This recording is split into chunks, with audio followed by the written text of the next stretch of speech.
નમસ્કાર મિત્રો વિધવા બહેનો માટે જે પશુપાલન યોજના ગુજરાત સરકાર દ્વારા અમલમાં મૂકવામાં આવી છે તેની આપણે વિડીયોમાં વાત કરીશું। આ વિડીયોની અંદર સૌપ્રથમ આપણે યોજનાની પ્રાથમિક માહિતી જોઈશું। આ યોજનાની અંદર જુદા જુદા 3 યુનિટ છે, એ ત્રણમાંથી તમે કોઈ પણ એક યુનિટનો લાભ લઈ શકો છો। તો ત્રણે ત્રણ યુનિટ વિશે આપણે વિગતવાર ચર્ચા કરીશું। આ યોજનાનો લાભ લેવા માટે તમારી પાસે કયા કયા દસ્તાવેજ હોવા જોઈએ તેની વાત કરીશું। અરજી કરવાની સમયમર્યાદા શું છે તેની તમામ ચર્ચા કરીશું। તે પહેલા મિત્રો તમને જણાવી દઉં કે જો આ વિડીયો તમે યુટ્યુબમાં જોઈ રહ્યા હોય તો અમારી ચેનલને સબસ્ક્રાઇબ કરી લેજો, અને જો આ વિડીયો તમે ફેસબુકના માધ્યમથી જોઈ રહ્યા હોય તો અમારી ચેનલને ફોલો કરી લેજો। તો ચાલો મિત્રો આપણે વિડીયોને શરૂ કરીએ। મિત્રો સૌપ્રથમ આપણે યોજના વિશે જોઈએ તો આ યોજના માટે તમારી પાસે લાયકાત કઈ કઈ હોવી જોઈએ, કઈ લાયકાત હોય તો તમે યોજનાનો લાભ લઈ શકો। તો સૌપ્રથમ તમારી ઉંમર અને જાતિ જોઈએ તો ગુજરાતની કોઈ પણ જાતિની મહિલા, વિધવા મહિલા કે જેની ઉંમર 18 થી 50 વર્ષની હોય તે યોજનાનો લાભ લઈ શકે।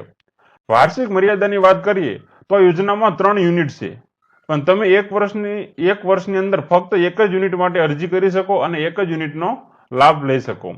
પુનઃ લાભની વાત કરીએ તો તમે એકવાર લાભ લીધા પછી 5 વર્ષ સુધી તમે તે યુનિટનો લાભ લઈ શકતા નથી। 5 વર્ષ પછી તમે એ યુનિટનો બીજી વાર લાભ લઈ શકો છો। અને અન્ય વાત કરીએ તો અગાઉ સમાન પ્રકારની કોઈ યોજનાનો લાભ લીધેલ હોય તો યોજના હેઠળ લાભ મળવાપાત્ર થશે નહીં। એટલે કે આગળ તમે એ યોજનાનો લાભ લઈ લીધો હોય તો તમને બીજી વાર યોજનાનો લાભ મળશે નહીં। મિત્રો આપણે આગળ વાત કરી કે આ યોજનાની અંદર 3 યુનિટ છે, તો 3 યુનિટ કયા કયા છે? પહેલો યુનિટ છે કેટલ શેડ છે, તેમાં તમને 34,600 ની સહાય મળે છે। બીજો યુનિટ છે તે બકરા પાલનનો છે, તેમાં તમને 50,400 ની સહાય મળે છે। આ બકરા પાલનમાં સૌથી વધારે સહાય આપવામાં આવે છે। અને યુનિટ 3 છે મરઘા પાલન, તેમાં તમને 38,000 ની સહાય મળે છે। મિત્રો આપણે આગળ આ 3 યુનિટ વિશે ડિટેલમાં વાત કરીશું। તો ચાલો મિત્રો વિડીયોને આગળ વધારીએ। મિત્રો હવે આપણે સૌપ્રથમ યુનિટ 1 વિશે વાત કરીએ, જેમાં કેટલ શેડ અને પશુ આહારનો સમાવેશ થાય છે।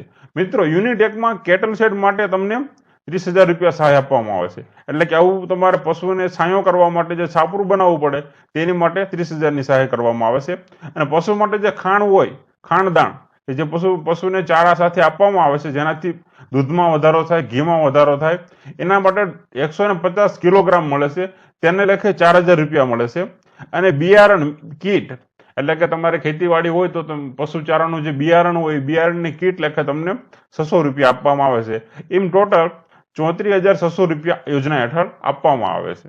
મિત્રો હવે યુનિટ 2 ની વાત કરીએ તો આમાં બકરા પાલન એકમ છે, જેમાં સૌથી વધારે સહાય આપવામાં આવે છે। તો કે બકરા પાલન એકમમાં 5+1, મિત્રો 5+1 એટલે શું? તો કે તમારે 5 માદાની ખરીદી કરવાની અને એક નર, એમ 5+1 એટલે કે 6 બકરાની ખરીદી કરવાની, અને એમાં તમને કુલ 50,400 ની સહાય મળવાપાત્ર થાય છે। મિત્રો હવે આપણે યુનિટ 3 ની વાત કરીએ કે જેની અંદર મરઘા પાલન અને તાલીમનો સમાવેશ થાય છે। મિત્રો મરઘાનું પાલન કરવું એક બહુ કાળજીપૂર્વકની વસ્તુ છે, નહીતર ઘણીવાર એવું થાય કે મરઘામાં એવો કોઈ રોગ લાગુ પડી જાય, એક સાથે બધા મરઘા નાશ પામે છે। એટલે એવું ન થાય માટે તમને તાલીમ લેવા માટેના તમને 2,000 રૂપિયા આપવામાં આવે છે। અને 100 બોઇલર પક્ષી એકમની સ્થાપના માટે તમને કુલ 36,000 રૂપિયા આપવામાં આવે છે। અને આ 2,000 અને આ 36,000 એમ કુલ મળીને 38,000 રૂપિયાની આમાં સહાય કરવામાં આવે છે। મિત્રો હવે આપણે જોઈ લે કે આ યોજનાનો લાભ લેવા માટે તમારી પાસે કયા કયા ડોક્યુમેન્ટ હોવા જોઈએ। જો આટલા ડોક્યુમેન્ટ હોય તો તમે આમાં સરળતાથી અરજી કરી શકો છો અને યોજનાનો સરળતાથી લાભ લઈ શકો છો। સૌપ્રથમ આપણે વ્યક્તિગત ડોક્યુમેન્ટની વાત કરીએ તો આધાર કાર્ડ હોવું જોઈએ, બારકોડ વાળું રેશન કાર્ડ હોવું જોઈએ, સરકાર માન્ય ફોટાવાળું કોઈ પણ ઓળખપત્ર એટલે કે ચૂંટણી કાર્ડ ચાલે, પાન કાર્ડ ચાલે, અને વિધવા અંગેનું સક્ષમ અધિકારનું પ્રમાણપત્ર। કેમ કે આ યોજના ગુજરાતની દરેક મહિલા માટે નથી, આ યોજના ફક્ત વિધવા બહેનો માટે છે, તો આ વિધવાનું પ્રમાણપત્ર ફરજિયાત છે। મિત્રો જમીન અને મિલકતની વાત કરીએ તો તમારા જમીનના દાખલા 7, 12 અને 8 હવાની જરૂર પડશે। વારસાઈ હક ભોગવટાની જમીન આધાર અથવા તલાટીનો દાખલો જોઈશે। અને ભાડાની જો તમે જમીન રાખવા માંગતા હોય તો ઓછામાં ઓછો 5 વર્ષનો તમારો ભાડા કરાર જોઈશે। મિત્રો નાણાકીય અને ફોટાની વાત કરીએ તો બચત ખાતા, બેંક પાસબુક અથવા રદ કરેલો ચેક, આ કોઈ પણ એક તમારે આપવું પડશે કે જેના મારફતથી ડાયરેક્ટ તમારા ખાતામાં પૈસા જમા થઈ શકે। ફોટો ઓફ એસેટ એટલે કે તમારા મિલકતનો ફોટો અને photo of asset with applicant એટલે કે જે તમારી મિલકત હોય એની સાથે તમારો ફોટો પણ આપવાનો રહેશે.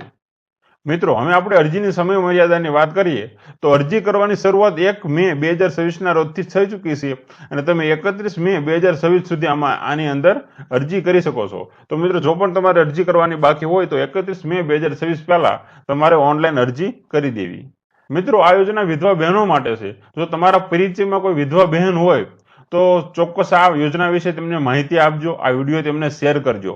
એક વિધવા હોય છે તેનું જીવન કપરું હોય છે, તેને કોઈ સાથ આપવાવાળું હોતું નથી. જો આ યોજનાનો લાભ લઈ એ પોતાની રોજગારી મેળવી શકે તો તેમની માટે એક સારામાં સારી બાબત કહેવાય. તેમને કોઈના ઉપર નિર્ભર ના રહેવું જોઈએ. માટે તમામ વિધવા બહેનોને આ વિડીયો શેર કરજો અને જો વિડીયો તમને ગમ્યો હોય તો વિડીયોને લાઈક કરજો. ધન્યવાદ.